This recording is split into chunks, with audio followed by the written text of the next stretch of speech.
અને હવે વાત કરીએ સોમનાથના સ્વાભિમાન પર્વની।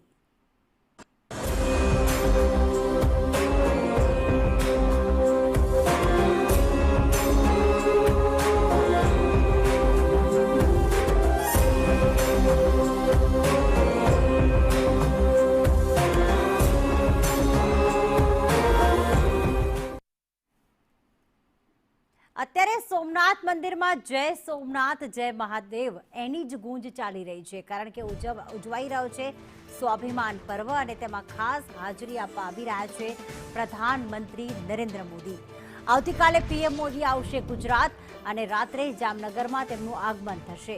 પીએમ જામનગરના સર્કિટ હાઉસમાં જ રોકાણ કરશે અને ત્યારબાદ સોમવારે 11 મેના દિવસે આમ તો સ્વાભિમાન પર્વની ઉજવણી 8 તારીખે એટલે ગઈકાલથી શરૂ થઈ ચૂકી છે, પણ સોમવારનો આ દિવસ જ્યારે સોમનાથ પ્રાણ પ્રતિષ્ઠાને 75 વર્ષ પૂર્ણ થયા છે અને સોમવાર જે શિવજીને સમર્પિત આ દિવસ, ત્યારે 11 મે જામનગરથી તેઓ સોમનાથ ખાતે પહોંચશે અને સોમનાથના અમૃત પર્વની ઉજવણીમાં પ્રધાનમંત્રી નરેન્દ્ર મોદી ભાગ લેશે।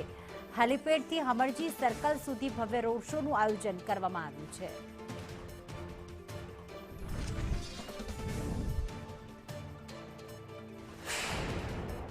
વડાપ્રધાન શ્રી નરેન્દ્રભાઈ મોદીજી 10મી તારીખે રાત્રે જ્યારે જામનગર પધારવાના છે, જામનગરના નગરજનો સૌ સમાજો સૌ ક્ષેત્રના લોકો સાથે મળીને આદરણીય પ્રધાનમંત્રી શ્રી દેશભરના અલગ અલગ રાજ્યમાં જ્યારે એમના નેતૃત્વમાં ભારતીય જનતા પાર્ટીની ભવ્ય વિજય થઈ અને પ્રધાનમંત્રી શ્રી જ્યારે જામનગર પધારી રહ્યા છે, તો જામનગરના લોકોમાં ખૂબ જ ઉત્સાહ છે કે વહેલી સવારે સોમનાથ અમૃત મહોત્સવમાં સોમનાથ ખાતે પધારી રહ્યા છે। સોમનાથમાં આદરણીય પ્રધાનમંત્રી શ્રીનો એક રોડ શોનું આયોજન કરવામાં આવ્યું છે, પછી ભગવાન શિવજીના દર્શન પૂજા અર્ચના થશે અને સાથે સાથે સોમનાથ અમૃત મહોત્સવની એક ખૂબ જ મોટી સભાનું બી આયોજન કરવામાં આવ્યું છે।